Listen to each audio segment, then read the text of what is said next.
vamos a arrancar con los 7 pecados de Emilio Álvarez y Casa. Emilio, se aprueba la ley de amparo en la Cámara de Diputados. Tú tienes una trayectoria, un nombre a nivel internacional en la Corte en materia de derechos humanos. ¿Cómo evalúas esto que aprueba Morena y partidos aliados? Fíjate, Yoli, que lo veo con preocupación, lo veo con tristeza. El amparo es probablemente el instrumento más importante en materia de defensa de derechos humanos. Surge en el 1843 como un instrumento para defendernos de los abusos de autoridades, literalmente para evitar fusilamientos. De ahí fue evolucionando hasta convertirse en un instrumento contra déjame decirlo así, los agandalles, ¿no? Uh-huh. Al funcionario que le gustó tu casa, al que quiere una mordida y por eso te quiere dificultar una licencia, al que quiere hacer un camino sobre tu casa, al que no te da medicinas. Para todo eso usábamos el amparo, y ahora lo que está haciendo Morena y sus aliados es quitarle los dientes. Y quita la suspensión, con eso se evita un mecanismo de evitar daños, y ahora quieren que se resuelva hasta el final de los juicios. Por ejemplo, si te congelan tus cuentas, dime qué empresa va a aguantar o qué profesional va a aguantar 3 años con sus cuentas congeladas si es que no le destruyen su carrera y su matrimonio. Dime quién va a aguantar un tratamiento si no le dan medicinas. Pero no solo eso, le quitan la obligación a la ley para sancionar al funcionario que no cumpla. En el amparo era muy famoso un instrumento donde si el funcionario no cumplía se le multaba.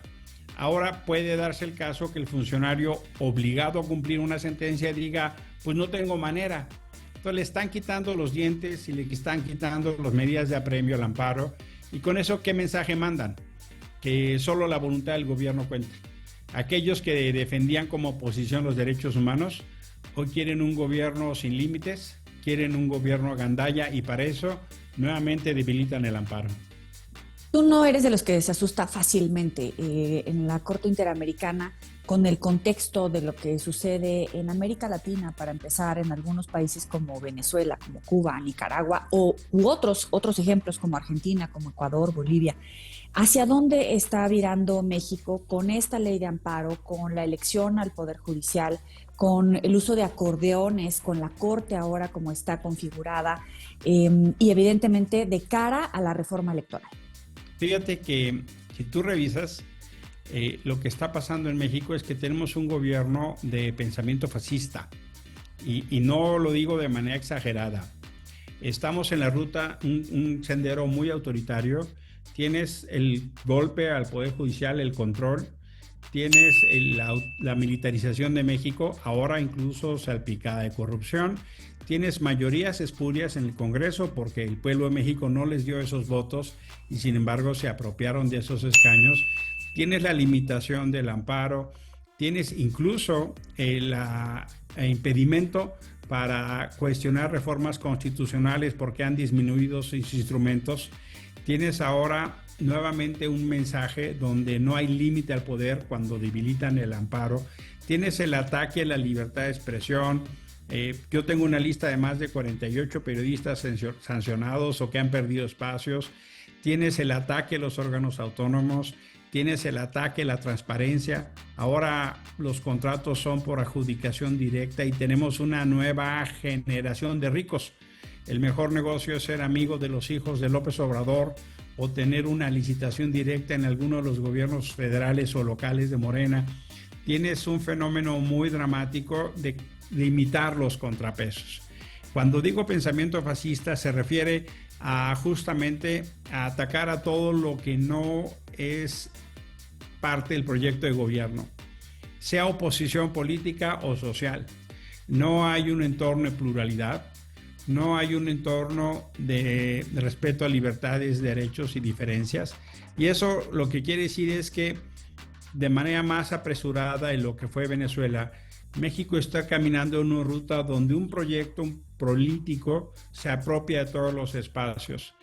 Yo no tengo problema si la gente de México respalda eso. Lo que tengo problema es cuando se hacen uso de medios ilegítimos, como por ejemplo las mayorías ilegítimas en la Cámara, como por ejemplo el uso del ejército para hacer cosas que no le corresponden, y lo que le corresponde no lo hace en tiempo y forma. Ya vimos las inundaciones y tardaron en reaccionar. Pues cómo no, si están entretenidos en aduanas, si están entretenidos en aeropuertos y no rescatando a la población que vivió inundaciones en Veracruz, en Puebla o en Querétaro o en Hidalgo. ¿Qué quiero decir con esto? Que todos los medios que teníamos como país para la competencia civilizada del poder se están dinamitando uno a uno, y ahora viene una reforma electoral que no está en código democrático ni plural, sino pareciera que Morena prepara un blindaje, ojalá no sea el caso, como el de Venezuela, donde perdieron las elecciones, pero a punta de militares se quedaron en el poder. Y efectivamente, a punta de militares, porque también hubo mucha cercanía con el expresidente López Obrador. No sé si eso se vaya a mantener en este sexenio con la presidenta Claudia Sheinbaum, pero efectivamente, cómo sacarlos del poder a través de las urnas si es que no ganan cuando se van reduciendo los espacios para la oposición. Tú estás en este proyecto de Somos México, pero realmente, ¿qué oportunidades tiene la oposición de configurar una fuerza política, un contrapeso, cuando están recurriendo a estas tácticas en el oficialismo? Por eso es tan importante el ejemplo de María Corina Machado.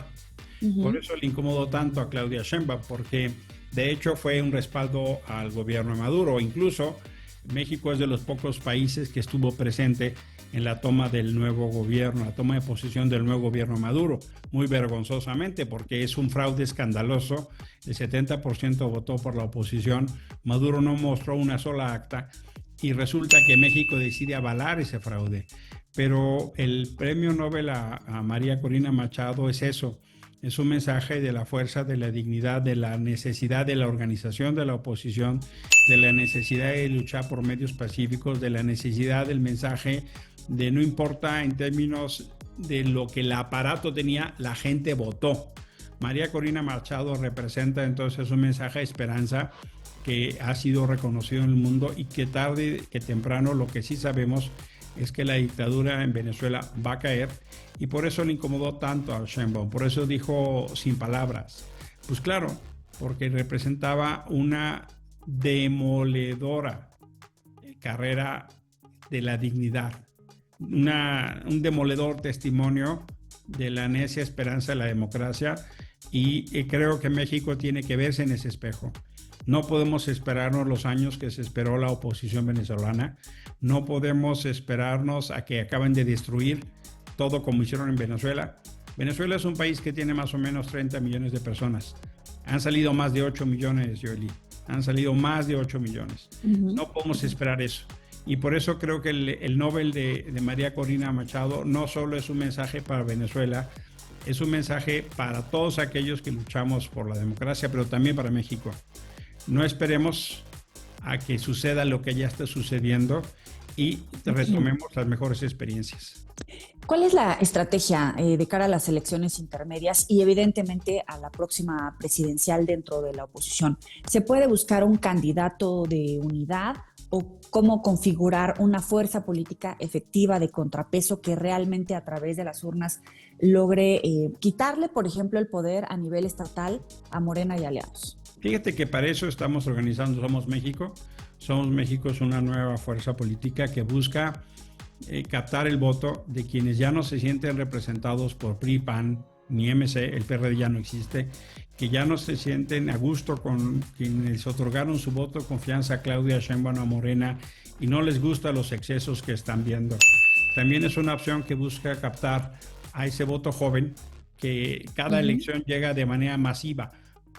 Fíjate que cada elección federal hay 2.5 millones de nuevos votantes en México. Cada elección presidencial, poco más de 5 millones de jóvenes que están votando. Preferimos tener una opción antes de que esa gente se vaya a la abstención o de plano se quede engarzada en discusiones de por qué no votar.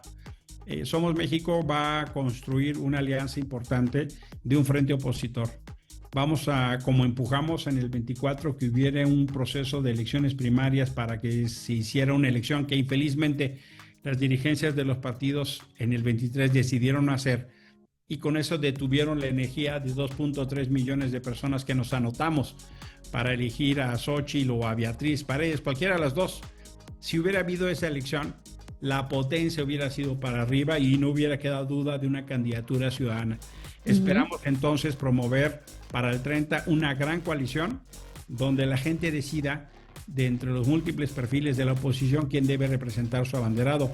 Eso hicieron en Venezuela. María Corina Machado promovió una elección interna, ganó, el régimen la vetó, ¿y qué hizo ella? Empujar a quien más posibilidades tenía.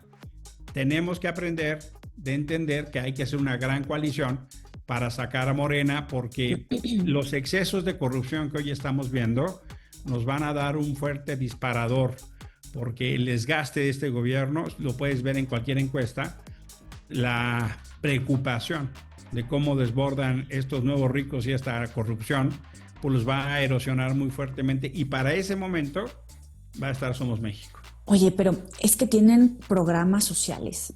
Sí. Fíjate que eso ya existió antes. Los programas sociales no son de Morena, venían del PRI. Ahí está lo que hizo Salinas con Solidaridad y también lo hizo Fox. Y antes, ¿qué hacían? Le decían a la gente, oye, mira, yo te permito que invadas, yo te doy tu casa, te doy las escrituras, te doy la escuela, te doy dinero. ¿Y qué pasó? La gente lo normalizó. Y aunque se lo daba el PRI, castigó al PRI. Aunque dieran dinero, y luego al PAN, y luego al PRD. O sea, no son solo los programas sociales. ¿Qué es lo que toca? Toca ayudar a que la gente normalice que ese es su derecho y no que es un regalo de López Obrador y que los siervos de la nación estén extorsionando todos los días con amenazar en que se lo quitan. Oye, ¿qué faltó? ¿Qué le faltó? No sé si a Xóchitl Gálvez como persona, a la oposición, a la estrategia. ¿Qué faltó para ganarle, en este caso, a Claudia Sheinbaum? Faltaron dos cosas, en mi opinión. Faltó la congruencia desde las dirigencias de los partidos para construir una candidatura ciudadana y que se entendiera que Xóchitl era una candidatura ciudadana. Luego la dejaron sola.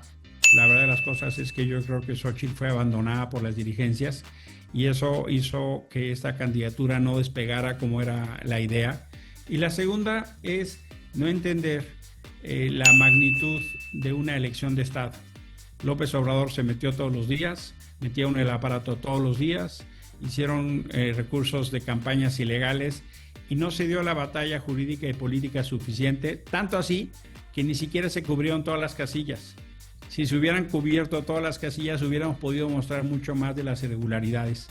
La defensa de un triunfo, la defensa de una elección empieza cubriendo todas las casillas. Otra vez la experiencia de Venezuela. María Corina Machado pudo demostrar qué pasó en Venezuela porque tenían todas las actas. Y lo que vamos a hacer en Somos México es claramente, desde ya, trabajar en cubrir todas las casillas.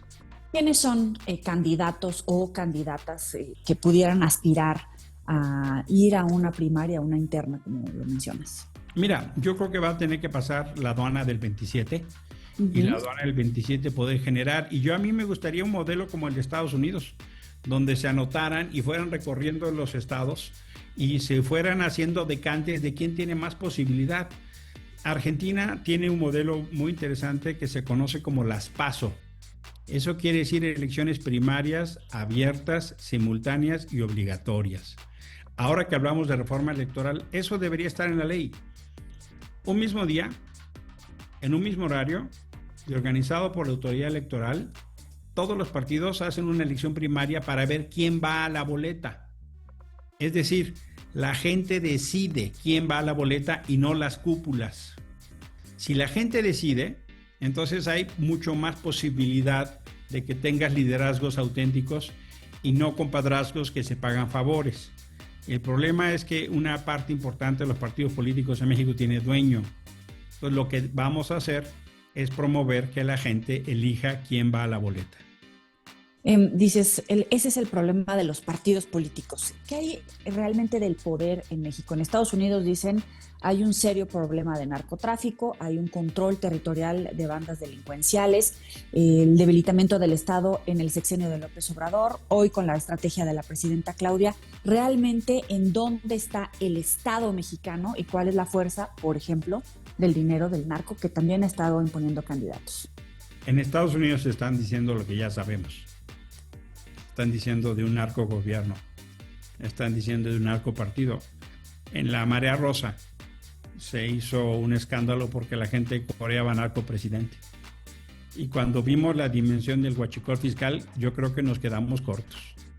Lo que estamos viendo es un gobierno que hace un pacto criminal. No es que haya desaparecido el huachicol, es que López Obrador lo expropió. La dimensión del huachicol fiscal es más o menos 160 veces la estafa maestra. La estafa maestra nos indignó muchísimo en la época de Peña, y con razón. Pero esto son 160 veces eso. Tenemos que participó aduanas, la UIF, el SAT, la Profeco, Pemex, la Marina, Gobernación, gobernadores, empresas. Es una red macrocriminal organizada por el gobierno. Eso ya lo sabíamos, pero hasta ahora por la presión de Estados Unidos es que se empieza a actuar. Tanto es así que en el informe de gobierno de Claudia Sheinbaum ni siquiera se dijo que lo habían hecho. Supuestamente lo hicieron por motu propio. ¿Y cómo es posible que si era tu logro no lo presumieras en tu informe? Lo mismo pasó con la barredora en Tabasco. ¿Cómo es posible que si tú lo promoviste no lo promovieras? ¿Por qué? Porque si investigan van a llegar a las campañas de Sheinbaum o a los de los gobernadores de Morena. Entonces, ¿qué toca? Toca entender que este país tiene que retomar la senda democrática, y toca entender que si no asumimos que no tienen ninguna autoridad para ubicarse con una superioridad ética, me refiero al gobierno, porque todavía se pretenden dándonos clases de ética, si no asumimos que no tienen ninguna posición que permita creer sobre su lucha contra la corrupción y su honestidad, si no asumimos que parte del discurso es tratar de derrotar a la oposición social o política desde antes de luchar, y que como si no hubiera nada que hacer, entonces sí se van a quedar. La primera parte de la oposición es entender que no es cierto, que no hay nada que hacer. Pero me parece interesante, ahorita mencionas el huachicol fiscal, pero también vemos, por ejemplo, el caso de la barredora con Adán Augusto, que quería ser presidente, muy cercano también a López Obrador, y le vamos escarbando a esa familia y pues van saliendo ciertos rasgos de opacidad, falta de transparencia, dineros que están siendo cuestionados. Lo que estamos viendo es una nueva generación de ricos. Los excesos de Adán Augusto, donde de repente nos enteramos que es un ganadero exitoso, un empresario exitoso, que tiene ranchos. Ahora nos enteramos que el hermano de López Obrador tiene 13 ranchos, que los compró a precio de baratija, ¿no? Nos enteramos que los hijos de López Obrador compran obras de arte carísimas. Nos enteramos de los viajes de la dirigencia de Morena. Ahí está Mario Delgado, ahí está Monreal. Nos enteramos de las riquezas de Sergio Gutiérrez Luna con su esposa a dato protegido, que usan vestimentas millonarias o cuadros o arte millonario. Es que dice la cultura popular, el dinero y el amor no se pueden esconder, ¿no? Y resulta que esta gente está enseñando la impúdica riqueza que tienen. Y por eso es tan importante que asumamos que eso es el fracaso ético y moral de Morena. ¿De Morena o de López Obrador? Perdóname. ¿De Morena o de López Obrador? De los dos. Porque ¿cómo así? Nos dijo que su familia nos iba a enriquecer, pero no paramos de ver los contratos de su familia, de su hermano, de su prima, de sus hijos, o sea, todo su círculo cercano. O sea, ¿de dónde la riqueza para comprar un departamento en París de su esposa, a donde supuestamente va con su hijo? Dicen que ya no, pero se compró. ¿De dónde la riqueza, los contratos multimillonarios de lo que hoy estamos viendo? Ya estamos entendiendo dónde se pagó la campaña de las corcholatas. Pues de algún lado, y eso fue esencialmente el huachicol y el narco. Es la derrota ética de López Obrador, de su equipo y por supuesto de Morena. ¿Cómo va a pasar a la historia López Obrador como presidente durante su administración y con lo que poco a poco comienza a conocerse? Porque muchos decían que su gran legado evidentemente era la construcción de Morena, de ceros a gobernar 3/4 partes del país a nivel estatal, local evidentemente, y la presidencial, pero con lo que conocemos hoy, ¿cómo va a pasar a la historia? López Obrador es un gran vendecuentos, es un gran constructor de historias, Pero cuando la realidad rebasa la historia, la gente empieza a entender que lo que nos contó eran muchas mentiras. Inauguró no sé cuántas veces el Tren Maya, inauguró no sé cuántas veces Dos Bocas y siguen sin funcionar. Son un gran desastre. Yo vi alguna ocasión un video que creo que representa con mucha claridad. Inauguró un tren para ir al aeropuerto, el AIFA, que todavía no existe y se negaba a aceptarlo. Es un gran personaje que vende historias y cuentos, pero la realidad los está desenmascarando crudamente y puedo asumir que hay mucha gente que cree en él, hay mucha gente que lo quiere y va a hacer su lectura de la historia con base en esa creencia y esa querencia, pero eso lejos está de entender que su gran legado fue la polarización. López Obrador no la inventó, pero sí lucró de ella. Lucró política y electoralmente de enfrentar a los mexicanos. Y a diferencia tuya y mía, no teníamos una obligación legal de velar por la unidad. Las y los presidentes en México, o los y la presidenta, están obligados por ley a velar por la unidad. Probablemente las dos peores herencias de López Obrador son el enfrentamiento entre mexicanos, lucrar de la polarización, y el segundo es la militarización salpicada de corrupción, donde indisolublemente está el pacto con el narco. Narcogobierno, narcopresidente, pacto con el narco. ¿Hay suficiente base para hablar de una situación tan delicada que compromete a nivel presidencial los vínculos con el narcotráfico, con grupos delincuenciales, con personas en particular, porque hablábamos del Chapo o del Mayo, pero a ese nivel de penetración? Mira, ha habido múltiples investigaciones periodísticas, ha habido múltiples denuncias, pero en todo caso nada más hay que seguir el hito de lo que dice el gobierno de Estados Unidos. El gobierno de Estados Unidos una semana y otra también. Esta semana acaba de sacar una lista de 50 políticos mexicanos, casi todos de Morena, a los que les quita la visa. Gobernadoras, gobernadores, presidentes municipales, cónyuges, esposos, diputados, ex presidentes municipales, muchos de ellos de la frontera. Yo pienso que no es casual que muchos de los líderes de Morena hayan ido a vacacionar a Europa, porque tal vez si van a Estados Unidos no los dejan salir, ¿no? Me parece entonces que el tema tiene que ver que ya es una verdad que escapa de México. Todos los días estamos viendo señalamientos y por supuesto que preocupa, claro que sí, pero eso va a tener que ser un proceso donde social, política y culturalmente acumulemos más energía como hicimos en el 2000. En el 2000 teníamos un PRI que hoy se parece a Morena y se generó la energía lo suficiente para hacer una alternancia.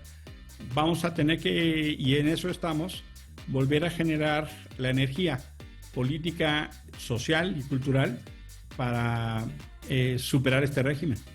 El narco tiene no sé si la inteligencia, la estrategia, la maña para lograr imponer un presidente en México. No todavía con la condición de ser el factotum, porque afortunadamente contamos con su división. Afortunadamente contamos con que son grupos enfrentados entre sí, pero sí han tenido la fuerza para imponer candidatos, sí han tenido la fuerza para eliminar candidatos, cada vez más penetrando en la política en México, cada vez la mayor cercanía de la urna es delicada. Por ejemplo, ya lo denunció Francisco Cabeza de Vaca en Tamaulipas y también lo denunció Silvano Aureoles de lo que había pasado en Michoacán. Curiosamente, como ellos dos se enfrentaron a Morena, ahora los persiguen. El mundo al revés. Los que denunciaron la cercanía del narco son perseguidos. Eso pasa cuando los gobernadores no se arrodillan ante Morena y no quieren ser embajadores. Muchos de los anteriores embajadores anteriores gobernadores son embajadores o están de senadores o funcionarios de Morena. La regla es, no te va a pasar nada si entregas, pero si no entregas, te vamos a perseguir. Fíjate, ahora que fue los desastres en Veracruz, mucho hablaba que supuestamente el FONDEM, el Fondo para la Seguridad de Desastres Naturales, para atención a los desastres naturales, estaba lleno de corrupción. ¿Y cómo estaría llena de corrupción si Morena propuso a su director como candidato en Querétaro? Morena propuso al director del FONDEM como candidato a la presidencia municipal de Querétaro. Y entonces, ¿había o no había corrupción? En Oaxaca, Murat es ahora senador.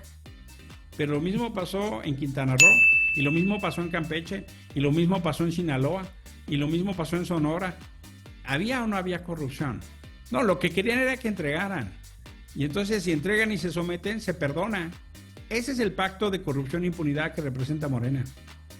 Es verdaderamente delicado, pero déjame regresar a un punto. Hablando, por ejemplo, de Michoacán, hoy sabemos que vienen narcotraficantes de otros países, integrantes de grupos criminales, que están entrenando a integrantes de grupos criminales en México que han llegado a esas filas o han sido reclutados forzosamente para cometer actos de tortura, secuestro, asesinatos.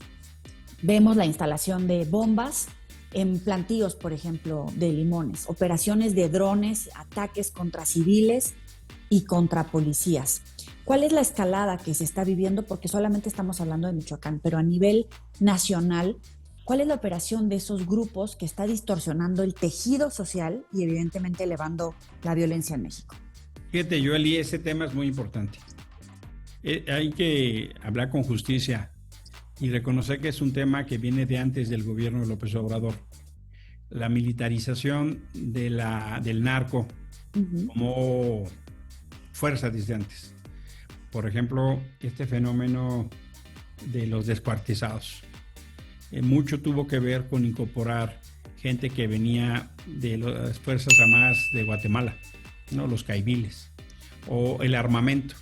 O sea, empezó a darse en México un fenómeno de ascenso del uso de técnicas y tácticas militares. El problema, que tomó una nueva dimensión en el sexenio de López Obrador, fue la política de abrazos y no balazos, porque eso lo que permitió es una especie de dejar hacer y dejar pasar. E incluso los militares tenían órdenes de no intervenir.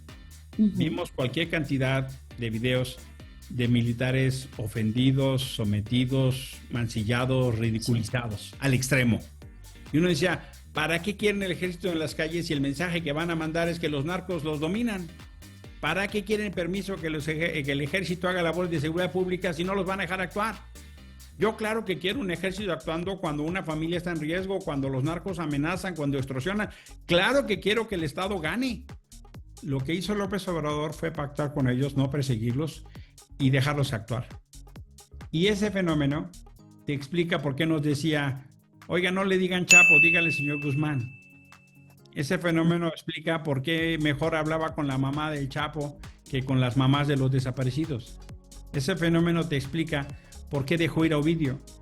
Pero ahora que las principales cabecillas del narco están en Estados Unidos y tienen mucho miedo de lo que se puede ahí decir, cambió el juego. El grave problema es que el daño quedó.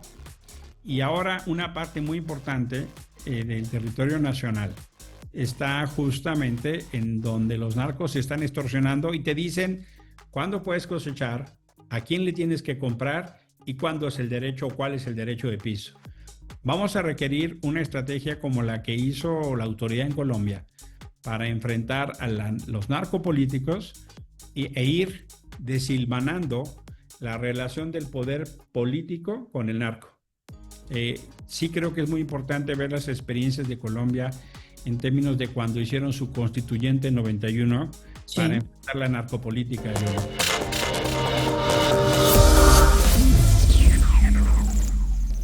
Brevemente, recomiéndanos un libro. Mira, va a sonar mal, pero yo les voy a recomendar el libro que escribió mi esposa. Es sobre la vida de mi papá. Es su tesis de doctorado, se llama Una herencia extraordinaria. La vida de José Álvarez y Casa. Es el último libro o es el libro más reciente que leí. La escribió hace 20 años y nos tardamos 20 años en publicarlo. Tuvimos muchas historias de fracasos con editoriales hasta que decidimos sacarlo en Amazon. Entonces se puede conseguir en Amazon Una vida extraordinaria y es una historia del siglo XX. además del personaje, es una bonita historia. Di el nombre de tu esposa, la autora. La autora es Raquel Pastor.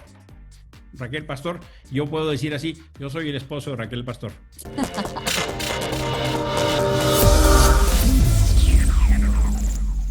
Tenemos que conocer los 7 pecados de Emilio Álvarez y Casa. Avaricia. Pues, ¿qué te diré? Avaricia puede ser poder tener las vacaciones que nunca he tenido, ¿no? Me encantaría. Ya somos 12. Esos lugares, y me gustaría siempre las auroras boreales, ¿no? Siempre he querido ir y cuando las veo así, quisiera tener esto. Envidia. Pues sí, envidio mucho a la gente que tiene tiempo para estar con calma, ¿no? Yo tengo ahorita una vida muy intensa. Me encantaría tener el tiempo que tiene la gente para leer libros. Me encantaría tener la calma para salir a caminar con mi esposa o irme a echar un buen helado con mis hijas y mi hijo. Me encantaría tener el tiempo para platicar con mis amigos. Ira. Es probablemente una de las cosas con la que más tengo que batallar. No me gusta que las cosas no salgan. Entonces tengo que hacer una especie de zen, ¿no? Un control cuando delegas algo y resulta que no lo hacen o no te informan o les vale. Y tengo que controlarme para no enojarme, porque si me enojo fuerte. Gula. Uy, eso es un pecado terrible, porque soy súper goloso. ¿Con qué? Goloso. Este puerquecito denota su trabajo. Me gustan mucho los postres y me encantan los tacos, ¿no? Dice Joaquín Sabina, no le hago asco a la última copa y al último bar. Yo no soy gente que tome mucho, pero a veces me cuesta trabajo el último taco, ¿no?